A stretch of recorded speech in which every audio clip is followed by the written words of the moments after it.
आधी रात के वक्त इंस्पेक्टर अभय रिवॉल्वर लोड करके दबे पांव पुरानी मिल के अंदर दाखिल होने वाला था कि तभी एक रहस्यमयी साया उसके सामने से निकलकर भागा। कितनी भी कोशिश कर ले इंस्पेक्टर, तू मुझे नहीं पकड़ सकता। मैं हवा हूँ, हवा। तू जो कोई भी है, चुपचाप रुक जा, वरना खोपड़ी खोल दूंगा। इंस्पेक्टर ने उस साये के बाएं पैर को निशाना बनाकर फायरिंग कर दी। रहस्यमयी शख्स चीखते हुए गिरा। इंस्पेक्टर दौड़कर वहां पहुंचा, मगर तब तक वो रहस्यमयी इंसान गायब हो चुका था। कमाल है, गोली लगने के बाद भी गायब हो गया। इंसान है या भूत? खैर, अगर मेरा शक सही है तो शायद मैं उसे पहचान चुका हूँ। अब वो ज्यादा देर तक पुलिस की आंखों में धूल नहीं झोंक सकता। आज से तकरीबन 1 महीने पहले मानिकपुर गांव के नुक्कड़ पर लालचंद के मोमो का ठेला था, जिस पर ग्राहकों की भीड़ हमेशा बनी रहती थी। अरे वाह भैया, नरम गरम मोमो का तो स्वाद ही बेजोड़ है। ऊपर से आपकी ये लाल चटनी भाई कान से धुएं निकलवा देती है। हाँ लालचंद चाचा, पैसे आप भले 20 रुपए पर प्लेट लेते हो, पर स्वाद से कोई समझौता नहीं करते। हाँ बिटिया, भले 2 पैसे ज्यादा लगे, मगर स्वाद और सेहत दोनों बरकरार रहनी चाहिए। सभी बातें कर ही रहे थे कि तब तक लालचंद की पत्नी दुलारी घबराई हुई वहां पहुंची और लालचंद के कान में फुसफुसाते हुए बोली, वो आपने देखा?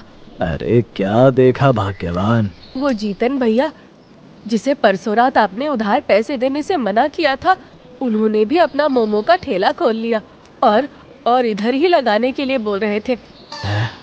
अच्छा, खैर कोई बात नहीं दुलारी, मैं किसी का धंधा तो बंद नहीं करवा सकता। बस देखना चाहता हूँ इसी कीमत पर यही स्वाद जीतन कैसे बनाए रखता है। दोनों बातें कर ही रहे थे कि तब तक जीतन भी अपना ठेला लेकर आते हुए आवाज लगाने लगा। हाँ मनिकपुर के भाइयों बहनों, आ गया आपके गांव कंपनी का प्रचार, पब्लिक के फायदे वाला मोमो। मात्र 1 रुपए में गर्मा गर्म मोमो, लाल चटनी और भरपूर मेयोनी के साथ। आइए आइए। मात्र 1 रुपए के मोमो का नाम सुनकर लालचंद और पब्लिक के तो तोते उड़ गए। 1 रुपए के मोमो? क्या कागज के मोमो है क्या भाई? एक बार तो खाकर देखना ही चाहिए। आओ भाई लोगों, ये 1 रुपए के मोमो का स्वाद लिया जाए। पब्लिक जीतन के ठेले पर टूट पड़ी। इधर लालचंद और दुलारी रंग उड़े हुए चेहरे से ये सब देख रहे थे। उधर जीतन सभी को मोमो पकड़ाते हुए फोन पर किसी रहस्यमय शख्स से बात कर रहा था। हेलो, हाँ सेठ जी, आपका आइडिया तो सचमुच कमाल निकला। ये सब तो ठीक है, मैंने जो समझाया था वो अच्छे से याद है ना? अरे हाँ हाँ सरकार, सब याद है, आप बस देखते जाओ मेरा कमाल है। उधर मानिकपुर पुलिस स्टेशन में इंस्पेक्टर अभय और हवलदार सूरज गांव के ही एक बूढ़े सेठ से बातें कर रहे थे, जिन्होंने आपको ये लाखों के नकली नोट देकर आपसे अनाज लिया। क्या आप उन्हें पहचान सकते हैं? पहचान तो लूंगा साहब, पर वो इस गांव के नहीं लग रहे थे। कमीनों को दया भी नहीं आई, एक बीमार बुजुर्ग की पूंजी लूटते हुए। आप निश्चिंत रहें सेठ जी, हम उसे जरूर पकड़ लेंगे, क्योंकि कानून भले धीमी चाल चले, मगर तेज से तेज मुजरिम को एक न एक दिन अपनी गिरफ्त में दबोच ही लेता है। अपना बयान देकर सेठ वहां से चला जाता है। कुछ दिनों बाद गांव की बूढ़ी दादी शामली देवी, जो कि पुश्तैनी जमींदार थी, वो कुछ शहरी बिजनेसमैनों से अपनी एक जमीन का सौदा कर रही थी। बाबूजी, ये जमीन नहीं, बिल्कुल खरा सोना है। आप इसमें चाहे खेती करें या बिल्डिंग बनाएं, फायदा ही होगा। मुझे तो मेरे पति के गुजर जाने के बाद ये जमीन अपनी बेटियों की शादी के लिए बेचनी पड़ रही है, वरना मैं इसे कभी नहीं बेचती।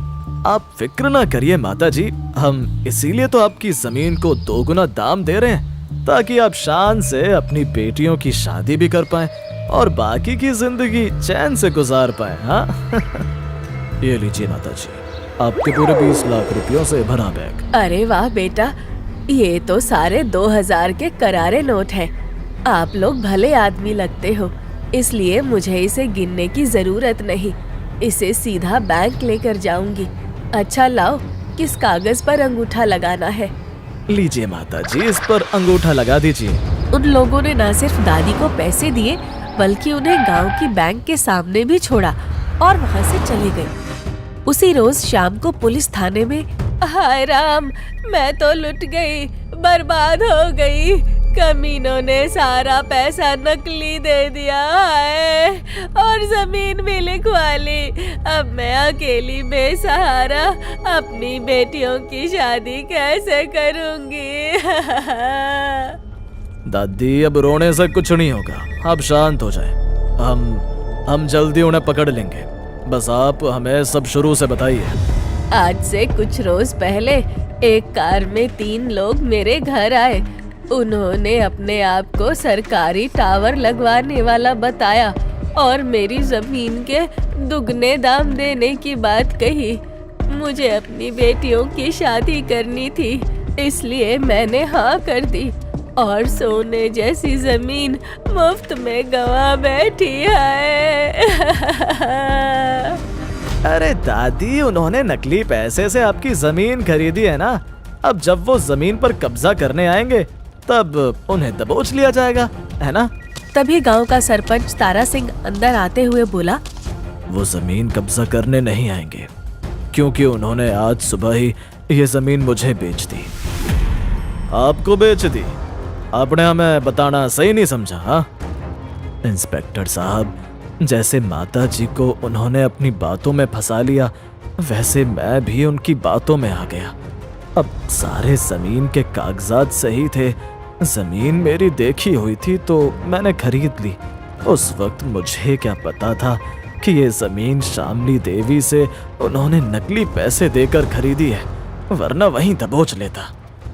आज तो हद होगी, ये रहस्यमयी चोर बिना सुराग छोड़े हमारी नाक के नीचे अपराध पर अपराध किए जा रहे हैं और हम खामोशी से देख रहे हैं। होना हो या इस गांव में कोई तो है जो उन कमीनों की मदद कर रहा है। मुझे कोई प्लान बनाना होगा। इस घटना के कुछ महीनों बाद तक गांव में सब कुछ सामान्य हो चुका था, लेकिन उधर लालचंद के मोमो को अब कोई नहीं पूछ रहा था। लगता है अब ये मोमो का धंधा छोड़ना होगा, क्योंकि जो स्वाद में 20 रुपए के मोमो में दे रहा था, वही स्वाद जीतन 1 रुपए में न जाने कैसे खिला रहा है। अब कौन ऐसा बेअक्ल ग्राहक होगा जो अच्छा स्वाद 1 रुपए में छोड़कर 20 में खाएगा?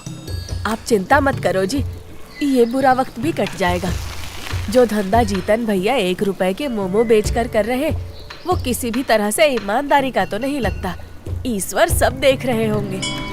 उधर ग्राहकों से घिरा हुआ जीतन अपने ठेले पर लालचंद का ठेला देखते हुए खुद से बड़बड़ाता है। सब वक्त की माया है। कल तक जो लालचंद पूरे गांव में मोमो के धंधे की वजह से सेठ बना फिरता था, आज उसकी दुकान पर मक्खियां भी पर नहीं मार रही। इसे याद होगा इसने कैसे एक बार जीतन को 1000 रुपए के लिए तरसाया था। आज ये उसी का परिणाम भोग रहा है। तभी जीतन की दुकान पर पुलिस की एक जीप आकर रुकी, जिसमें से इंस्पेक्टर अभय और हवलदार सूरज बाहर आते हुए बोले, अरे वाह जीतन सेठ, 1 रुपए के मोमो। आखिर इसमें लागत कितने की होगी भाई, और मुनाफा कितने का? पुलिस को अचानक से देखकर जीतन सकपका गया और उसने कहा, साहब जी, ये तो स्टार मोमो कंपनी का प्रचार है। वो मुझे मोमो 1 रुपए में बेचने को कहते हैं और मुनाफा भी खुद ही देते हैं। अरे वाह, अच्छा लाओ हमें भी तो टेस्ट कराओ स्टार मोमो के 1 रुपए वाले मोमो। इंस्पेक्टर और हवलदार जीतन के यहाँ का मोमो खाते हैं और कुछ सामान्य से सवाल करके चले जाते हैं। अगले कुछ दिनों बाद मानिकपुर गांव में एक सेठ और उसका मैनेजर आते हैं, जो गांव के कई पैसे वालों और सरपंच से मिलकर बताते हैं, हमारा नाम किफायत चंद है और ये हमारे मैनेजर करमलाल है। हमारा सोने चांदी के एंटीक गहनों का कारोबार है। पुलिस से बचा के वैसे तो हम इन्हें कलकत्ता बेचने जा रहे थे, मगर इसे कोई लेने वाला हो तो हम कुछ यहाँ भी बेच कर जाएंगे। अरे किफायत चंद जी, इतने पैसे हम गरीबों के पास कहाँ? रुकिए कुछ दिन, इस गांव में आपका माल कोई ना कोई तो खरीद ही लेगा। यही बात वो दोनों गांव में घूमते हुए जीतन के ठेले पर भी जाकर कहते हैं। फिलहाल तो जीतन कुछ नहीं बोलता, मगर मोमो के पैसे काटने के बाद खुले पैसों के साथ उन्हें एक पर्ची देता है, जिस पर लिखा था आज रात 8 बजे पुरानी मिल के पास। किफायती चंद सेठ और मैनेजर करमलाल कोई और नहीं बल्कि इंस्पेक्टर अभय और हवलदार सूरज थे। उन्होंने अपराधियों को उनकी बिल से बाहर निकालने के लिए ये सब ड्रामा किया था। रात के वक्त पुलिस ने मिल को चारों तरफ से घेर लिया था, जब एक काला साया इंस्पेक्टर अभय के सामने से भागा था। अब आगे वो साया एक पैर से लगड़ाता हुआ पीछे से सरपंच के घर में दाखिल हो जाता है। सरपंच जी, ये पुलिस की एक चाल थी, पर मैं खुशकिस्मती से बच के यहाँ आ गया।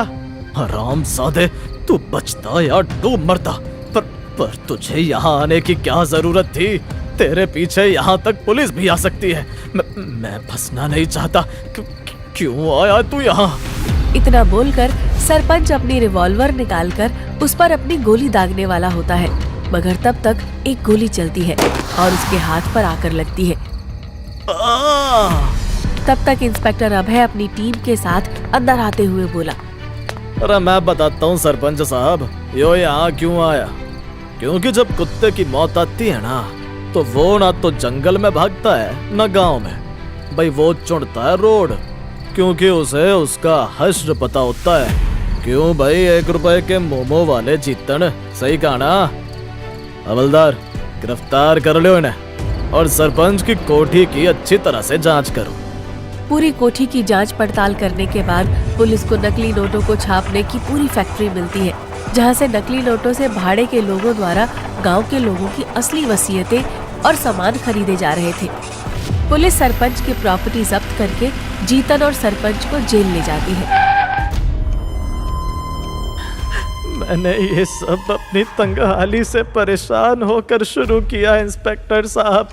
मैंने जितने भी धंधे और नौकरी की थी, किसी में सफल नहीं हुआ था, और जब अपनी तंगहाली से परेशान हो गया तो सरपंच ने मुझे अपने नकली नोटों के गैंग में शामिल होने को कहा। मैं हो गया और अपने दुश्मन लालचंद को नीचा दिखाने के लिए उसी के बगल में दिखावटी 1 रुपए के मोमो का धंधा खोल लिया। तब मुझे तुम पर उसी दिन शक हो गया था जब मैंने तुम्हारा 1 रुपए के मोमो का धंधा देखा था। बड़ा 1 रुपए में मोमो में आदमी क्या ही मुनाफा कमाता भाई। और रही बात यो सरपंच की, तो भाई जिस दिन इन्होंने शामली देवी की जमीन खरीदी थी, भला इन्हें चोरों पर शक कैसे नहीं हुआ? बहरहाल भाई, अपराध की रफ्तार तेज होती है मगर उम्र लंबी नहीं होती। मैं उन लोगों को भी जल्द पकड़ लूंगा जो इसमें तुम्हारा साथ देते थे। खैर, अब तुम दोनों भाई यहाँ तब तक सड़ोगे जब तक कि तुम्हारी बेल कोई नहीं कराता।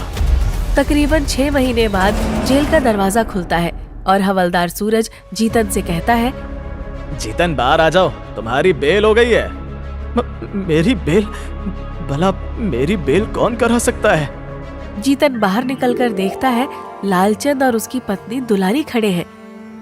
अरे जीतन भाई आओ, आखिरकार हम तुम्हें बेल दिलाने में कामयाब हुए। तुमने देखा, लालच और अपराध ने तुम्हें आसमान में उड़ाते उड़ाते कहाँ लाकर पटका। खैर, अब तुम आजाद हो। अब ईमानदारी का दामन पकड़कर चलना। हाँ जीतन भैया, पुरानी बातें भूलकर हम चाहे तो साथ मिलकर दोबारा से मोमो का धंधा खड़ा कर सकते हैं, यानी आपके बनाए स्वादिष्ट मोमो और हमारी ईमानदारी। देखना, हमारी मेहनत रंग लाएगी। जीतन उन दोनों के पैरों में गिरकर माफी मांगने लगा। कुछ ही दिनों में मानिकपुर गांव में एक बार फिर से ईमानदारी के गर्मा गर्म मोमो का बोलबाला हो गया, पर इस बार मोमो 1 रुपए के नहीं बल्कि अपने पुराने दाम 20 रुपए के थे, जिसे 2 जिगरी यार लालचंद और जीतन मिलकर चलाते थे।